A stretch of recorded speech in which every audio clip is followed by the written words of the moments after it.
Welcome back. As we promised in our intro, we are going to continue covering the latest developments, the unprecedented Iranian attacks on Israel, which took place overnight.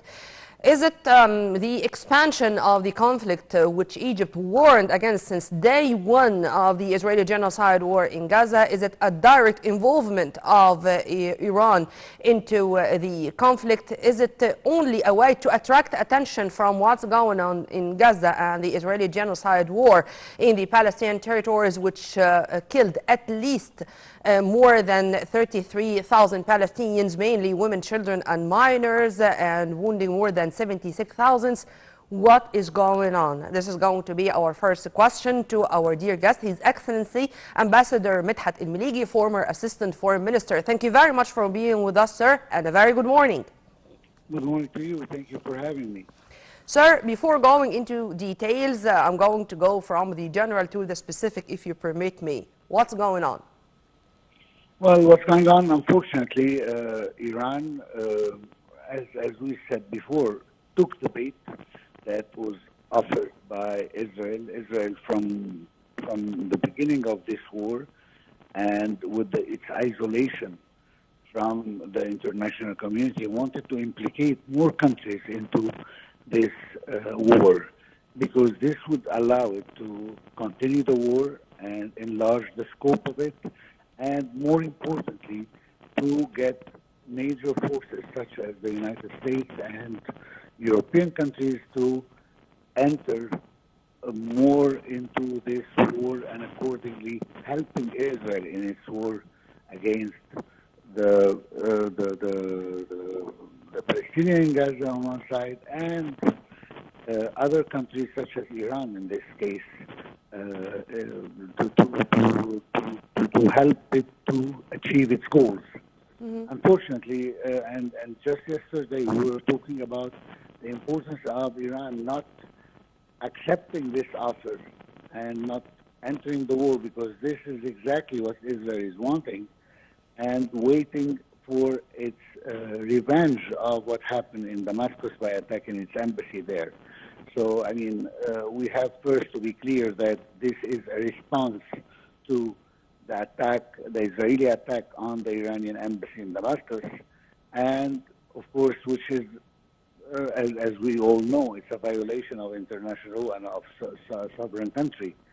But at the same time, for political reasons, Iran shouldn't have accepted this and shouldn't have entered the war. Unfortunately, we don't know what will happen after this, but this is exactly what Israel is wanting to enlarge the scope of the war and to find excuses to attack Iranian targets, which is something that it has always wanted to do. Sir, if you permit me to interrupt here before going into the details, I cannot say in the first place that Iran was not involved. Simply when Hezbollah is involved, then Iran is involved. Since the Houthis in Yemen are doing what they are doing in the navigation route in the Red Sea, then Iran is involved. So this is a new phase, or this can be considered as a new phase with the direct involvement of Iran into the chaotic situation caused by the Israeli genocide war in Gaza? Every country in the Middle East is involved, and by one way or the other, into this conflict. But now we are talking about a direct involvement of Iran in the war. The proxy war that were going on by the Houthis or by even any other fractions that are depending on Iran, such as Hezbollah in Lebanon, all these are proxy wars, and you cannot consider it a direct involvement. After what took place yesterday, or actually today, if you can say it, this is a direct involvement of Iran, and this would allow Israel to target more targets inside Iran. Mm-hmm. And this is the danger that lies ahead. Sir, as far as we know about wars, the element of surprise is one of the major elements to achieve success or to achieve victory. But we heard some statements saying that this is going to happen in the very near future, in the coming hours. We listened to statements by American President Joe Biden when he said Iran is going to attack Israel sooner rather than later. The arrival of additional American troops to the Middle East regarding the tension, Jordan to close its airspace. I mean, the preparations ahead of the Iranian attack, as if the whole world knew what's going on and what's going to happen. With more than 200 missiles, we have not heard one fatality. Then, Well, the idea of attacking should not, at the beginning at least, or at this stage, result in any casualties. So, of course, there will be casualties. And, of course, we are going to see Israel, considering that it has been attacked, will retaliate. And then we are going to enter into this, unfortunately, this circle of violence and counter-violence and so on. And this is the problem. We are still facing genocide in Gaza. And the whole world was actually considering the importance of stopping this genocide and these war crimes committed by Israel. Israel can now find an scapegoat by saying that it's attacked and its borders were attacked and that it will have to retaliate. And accordingly, since we have always known that there is an unconditional support from its Western allies, they are going to support Israel in this. And this will, unfortunately, will put us all in a situation where the whole area is in danger. And this is what scares many countries, including ourselves, because we have to be clear that any enlargement of the scope of this war can affect Egypt. We have always talked about the problems that lies on our eastern borders and how this could affect us and our national security. yeah. So there is so many ramifications and implications of such a large scope of this war onto us, into us. And we hope that we can contain this and that there will be some voice of reason to stop this from continuing and from escalating. We hope that Israel will not respond, which I don't think so, because this is their main target, is to ask Iran to enter the war so that it can find a reason to attack many of its very strategic facilities, especially the nuclear facilities of Iran. We hope that this will never take place and it's just an illusion from my side, but actually I'm not very optimistic that this is what will happen. We will return back to this, sir, but let me speak a little bit about the double standards. Is it a continuation of the international community's double standards? I mean, when you read the reactions of the whole world regarding what's going on, no one spoke about the sovereignty of Syria. No one spoke about the Israeli attack on this Iranian consulate in the Syrian capital, Damascus, which killed scores of people, including 2 generals. Nobody spoke about the violence of yesterday as a reaction or as a retaliation of the Israeli attack on the Syrian soil. Is it a continuation of the international community's double standards? Well, of course it is. I mean, we didn't see any reactions after the attack of Israel, except very, very, very quiet ones. And, I mean, the double standard have always been there from the beginning of this war. I mean, for the Western world that is still supporting Israel, the whole incident, the whole war started because of the attacks of 7th of October. Nobody is talking about the humiliation and the forced displacement of the Palestinian and the occupation of the West Bank by more colonies and settlements, and all the atrocities that the Palestinians are subjected to from 1948 until today. Yeah. No, the war started, according to them, the 7th of October, and that's why Israel is doing what it's doing in order to defend itself, as they call it. So, I mean, the double standards have always been there. I mean, look at the incident of killing 7 workers from the World Kitchen. Yeah. And what happened, and even President Biden, who actually didn't talk to Prime Minister Netanyahu for several weeks, he called him specifically after this incident, simply because those 7 workers had other nationalities than the one we had. Just yesterday, only yesterday, for instance, 52 Palestinians were killed. And this did not provoke any reactions except that it's just a number. But the 7 workers of the World Kitchen actually provoked the whole world and about Israel and about what Israel is doing and so on. So, of course, the double standard has always been there. I'm I mean, the asking double this standard question, was sir, there because specifically after the yeah. attacks of the Russians on the Ukrainian, and is in comparison with the Israeli attacks. Of course, there is no comparison. But if you permit me, I'm asking this question because I'd like to know your vision or your expectations regarding the UN Security Council meeting, which is going to take place later in the day to discuss the issue. Is it going also to continue with the blah, blah, blah we heard before more than once regarding what's going on, and nothing is going to pressure Israel and nothing is going to be done to put an end to the bloodshed in the Middle East? The Security Council always issue resolutions, and even if the United States were permitted to issue resolutions anyway, and these resolutions are not expected. We have the 2,728 resolutions that were issued like 10 days before the end of Ramadan, more or less, and it orders Israel to cease fire until the end of Ramadan. And not one day Israel stopped and stopped its attacks on the Palestinians.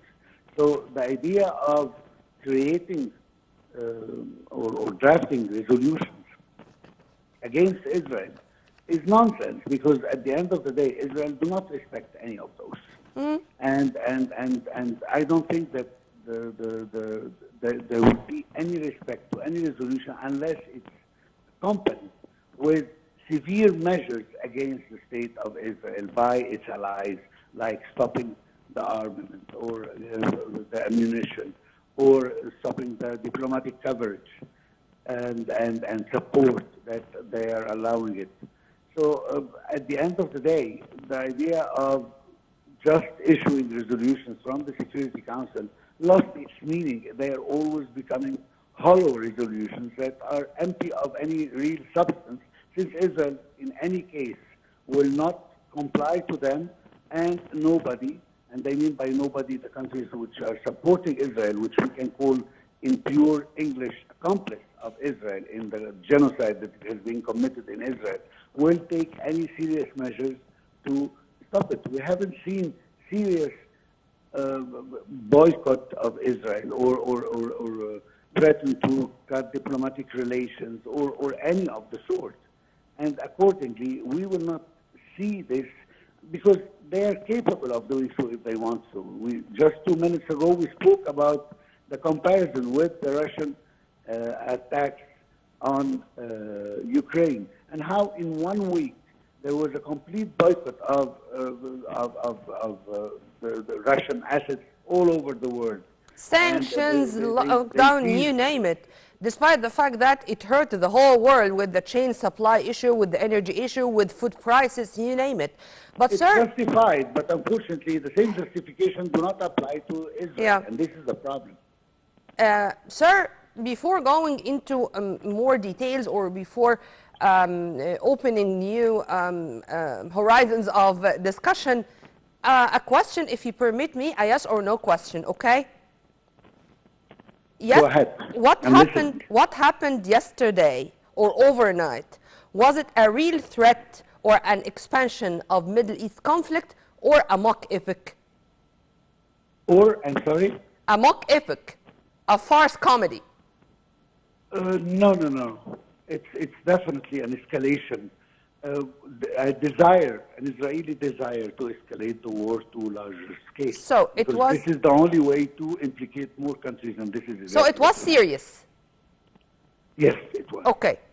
I see the only pressure on Benjamin Netanyahu, the demonstrations inside Israel, the families of the hostages, The families of 129 hostages still kept there, and no contacts, of course, with them, and even they don't know their fate until the moment.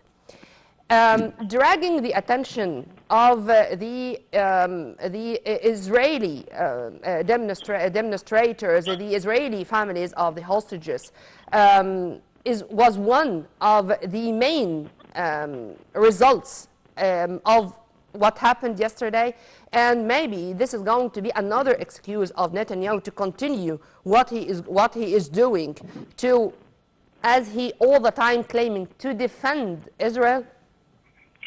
Well, let's just try to analyze this the way it should be analyzed. I mean, although that there are demonstrations, very strong demonstrations against the Israeli Prime Minister, but these demonstrations aim is just to deal with the issue in a different way.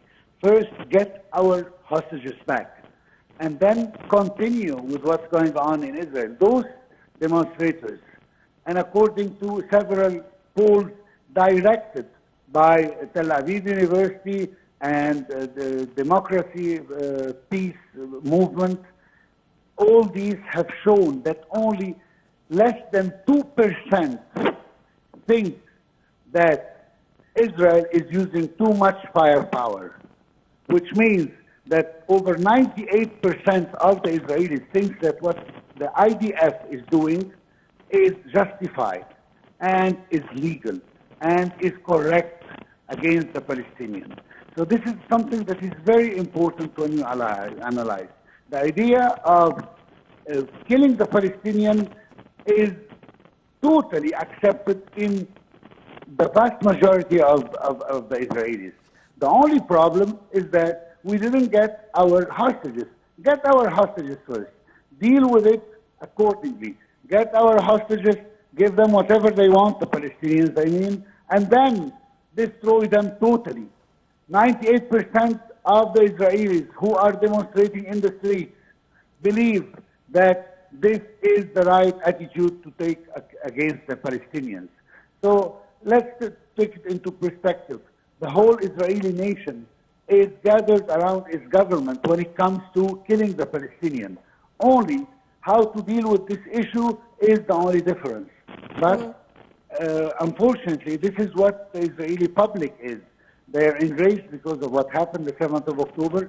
They are against their own government because they think that they failed to protect them against the attacks of the 7th of October. But besides that, they all agree on the destruction of the Palestinians. They are Israelis. That's what I can say. Okay, but I don't think that you are going to find political analysts or the whole world now speaking about the huge numbers of Palestinians martyred since the 7th of October.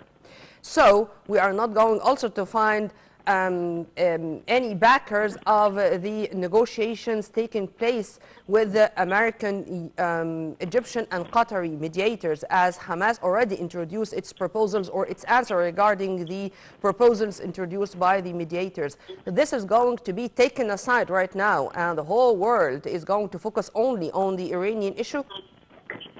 Well, how many times did we speak about this initiative and about the exchange of prisoners and about a truce of 60 days or more or less and so many things, including President Biden himself, who at a certain point, I remember, have mentioned that we are very close from reaching such an agreement. This was like over a month ago.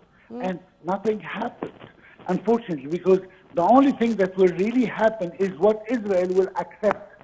But the international community, it's quite clear, is not capable of forcing Israel to comply with the international law and the international humanitarian law and even the rule of engagement. Unfortunately, this is the situation. As long as Israel do not accept, then the war will continue. And this is why the escalation of this war until this moment. This is why they attacked the Syrian consulate, the Iranian consulate on Syrian soil. This is the situation. Yes, sir, but I'm asking about that because it was of the most rare times we find Joe Biden or the American administration in general speaking to Israel this way after the killing, as you've kindly mentioned, of aid workers and of insisting on pressing on with the Rafah attack or with the Rafah assault. Also, I do not know. I can see what's going on is only a camouflage or to drag the attention of the Benjamin Netanyahu's will to continue with the Israeli assault on Rafah and to take it under the umbrella of, again, what I've said, the claim of Israel is defending itself.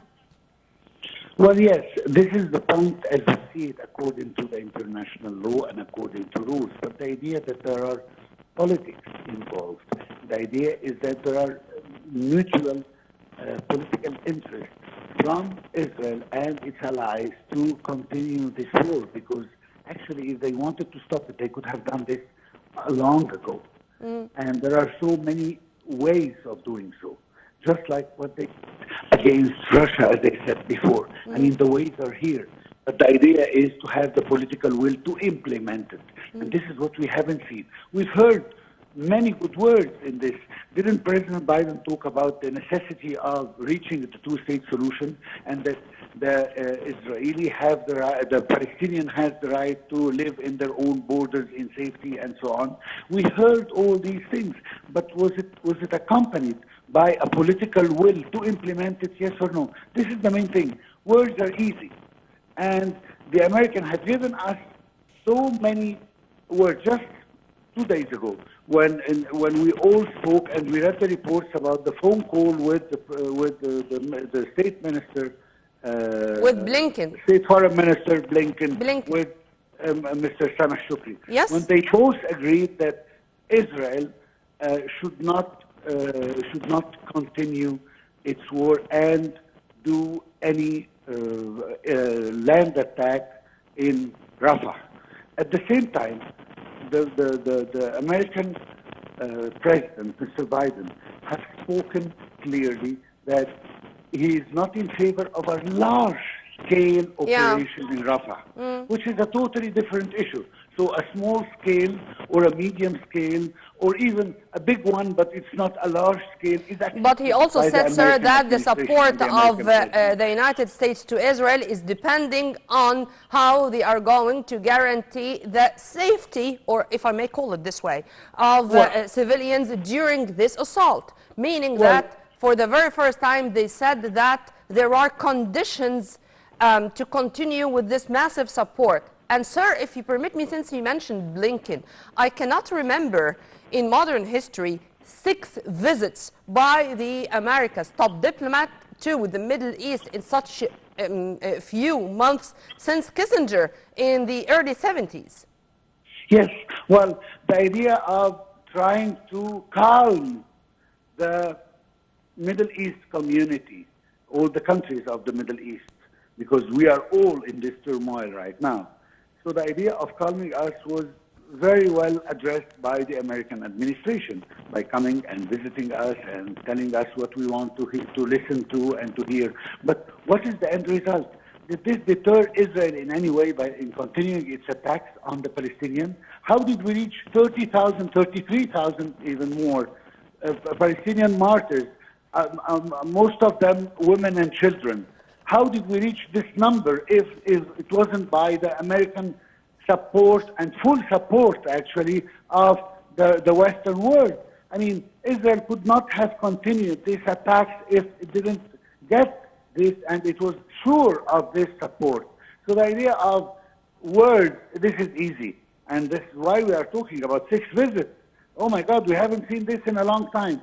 But what is the result of those 6 visits? So far, we haven't seen something that shows us that the United States or the Western allies of Israel are deterring Israel from continuing its assault on the Palestinian and the genocide. We reached the point where the ICJ, the International Court of Justice, has said that there is very big possibility that Israel is committing a genocide.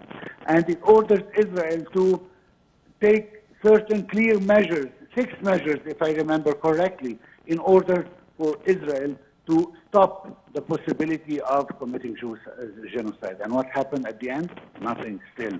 Sir, This is you're the saying problem. that we have not seen that before, as I made this comparison between the tours or the visits of Blinken to the visits of Kissinger in the early 1970s, and it was also because of the Israeli aggression on other lands, including ours. But, sir, we have not also seen the visits of UN Secretary General Antonio Guterres. We have not seen the Hague Secretary General Karim Khan. We have not seen the diplomatic efforts by world leaders like the one of Pedro Sanchez, as we were speaking about that yesterday, to urge other European countries to recognize an independent Palestinian state. All this is going to do nothing against Israel. All this is not going to reveal the real image of Israel in front of the international community. All this is going to have no fruit for the result in the meetings of the UN Security Council or any other international bodies. All the ICG did in South Africa, for example, late last year. I mean, everything is going to go in vain by the end of the day. Unfortunately, not in vain, but at the same time, not bearing any results, not bearing any clear results that would affect the region and would affect the life of the Palestinian. Not even the UN resolutions, not even the French, as you mentioned, the French and the Jordanian, twice in a matter of a week, re-insisting on what Israel is doing should not continue, and that a land operation in Rafah and all this. And unfortunately, what we hear from the Israeli side is that the decisions of the Israeli government is coming out of Tel Aviv and not coming out of any other capital in the world. So Israel has been clear that it will not obey and it will not respect. And we have always known Israel as a state that is above the international law. Yeah. And the current situation is no different than any other different situation. We have a resolution since 1967 that would simply end this whole conflict, which is the retreat of the Israeli forces until the borders of the 5th of June 1967. We have the Arab Initiative.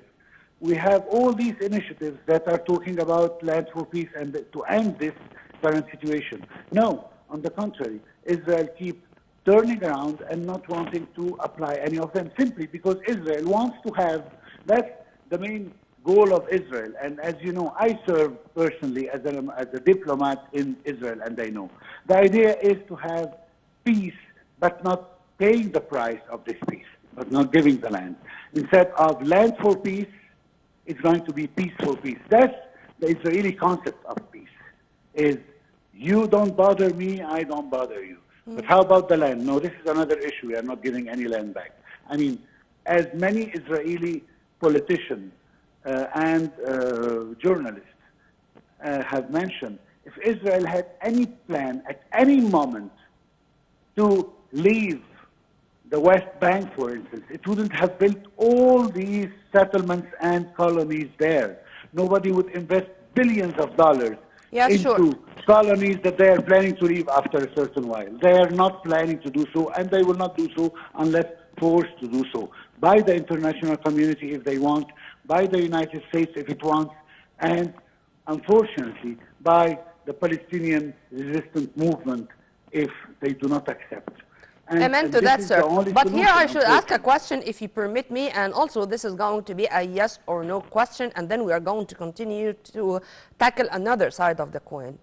Do you think that if Benjamin Netanyahu is out of the image, the case is going to be a little bit bitter because Netanyahu, we cannot deny that he was already in big challenges, and he had many charges against him from the Israeli inside.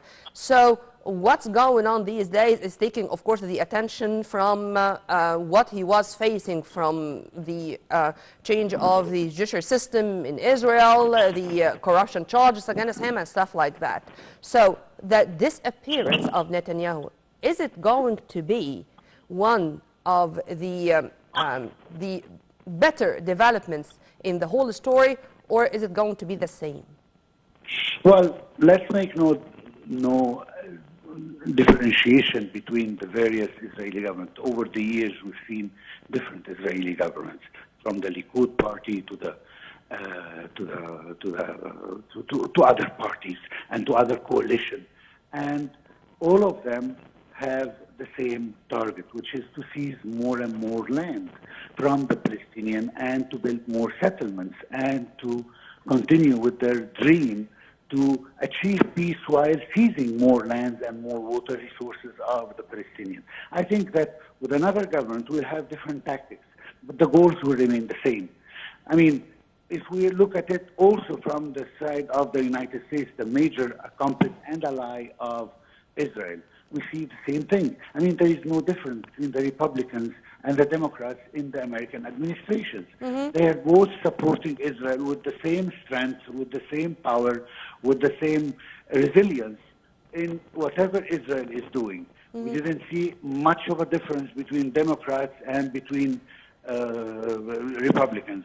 To echo what you've just said, sir. We have now a Democratic government, I mean the one of Biden, and before that we had Mr. Trump, and both of them continue. Mr. Trump was the one who moved the American embassy from Tel Aviv to Jerusalem.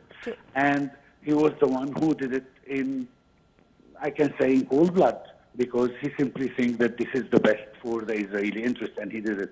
President Biden is supporting Israel, as we have seen effectively. I mean, he is saying things, and they are very good things at the same time. He is signing one deal after the other to provide more arms to Israel. So what message are you really giving us? So this is the point. I mean, when we are talking about the Israeli government, let's make no mistake. We don't have a government that is really in favor of peace, while there is another government that is in favor of war. Except Rabin, and because of that he was assassinated.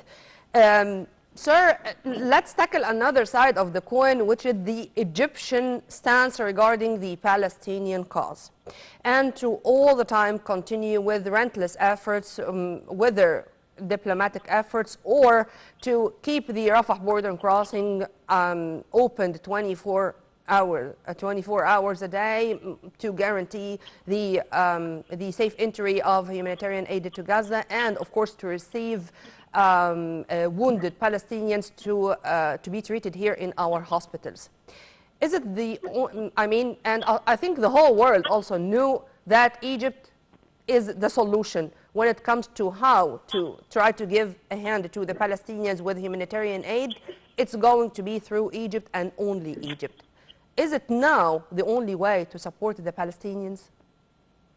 Well, unfortunately, this is what Israel has provided the whole world. Let's talk about the crossings and the borders. Mm-hmm. Once again, it's very important to explain to the international community and to the international public opinion, who sometimes, by mistake, because he is not really aware of the situation, is accusing Egypt of closing its borders. We've never closed our borders except for a few days when there is an administrative issue or anything of the sort. But in general, it is open 24 hours and 7 days a week. The idea is that any border in the world has two sides. One side which is under the Egyptian sovereignty, which is the Egyptian side of Rafah, and the other side, it is the one that is controlled by Israel as the power of occupation, who is taking control over the Palestinian side of the border. So if we open our border from our side, we have to have the clearance from the other party who is controlling the other side to be able to enter the trucks and the humanitarian aid and anything that goes through from this border point. The idea of Egypt trying to help this shows once again the consistency, and I want to assure over this word, the consistency of the Egyptian position from the 7th of October is to help the Palestinian population as much. Egypt and Cairo have become the Mecca of this conflict from the beginning of the war. We've seen many world leaders. We heard about many phone calls. As you mentioned, the American minister Blinken came here 6 times, and we were talking about all the possibilities all the time with all the parties involved and concerned with the Israeli-Palestinian genocide. And all these things have turned Egypt into a position, because Egypt has a clear status that was expressed by the President of the Republic, His Excellency Abdel Fattah al-Sisi himself, all the time from day one. So that's why we have a position that any country who wants to help knows exactly before coming up front the position of Egypt regarding this, and how we want to help the Palestinians as much as we can, and how we want to spare the life of the Palestinians. Of course, there are issues that are concerning us directly, such as the security of our borders, our national security in general, as a result, as a side effect of this genocide that is taking place and the war crimes that is taking place on the other side of our borders. Yes, we have the interest in keeping our borders safe, but our main concern from the beginning of the war and before reaching the point where we had to worry about this point was to help as much as we can the Palestinian state. And it has shown to the whole world. I mean, 80%, even over 80% of the humanitarian aid that we're entering Gaza is coming from Egypt. Egypt that is suffering from economic problems and suffering from millions of refugees, and we are still helping with others, because this is Egypt. And we have never called the refugees refugees. We're calling them guests, and they are not in camps, they are living among us. Well, exactly. Yeah, Ambassador Medhat Mellgi, former Assistant Foreign Minister, thank you very much for your input, sir. I really enjoyed our discussion. Have a very good day. Before we end our episode, we hope that the coming days are going to witness some reason. And with the Egyptian statement, the Egyptian Foreign Ministry statement asking all sides to exercise the utmost self-restraint, please think about peace.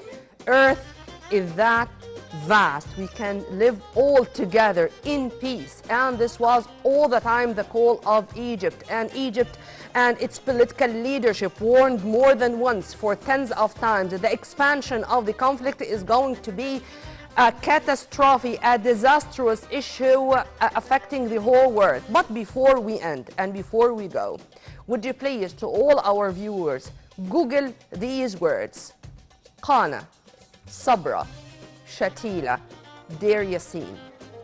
Those are massacres committed by Israel. Was Israel sanctioned or punished because of the killing of thousands of innocent people in their own homeland, in their own homes? The answer is a big no. Just Google that and you are going to know why Israel is continuing what it's doing without fears that anything is going to happen. We hope that we are going to witness some reason and some peace in the coming period. By this, we come to the end of our episode. Stay tuned on Nile TV International always for more updates, and we are going to follow minute by minute what's going on around us and in the whole world, only on Nile TV International. Many thanks for watching. This was Nermeen Abdurrahman.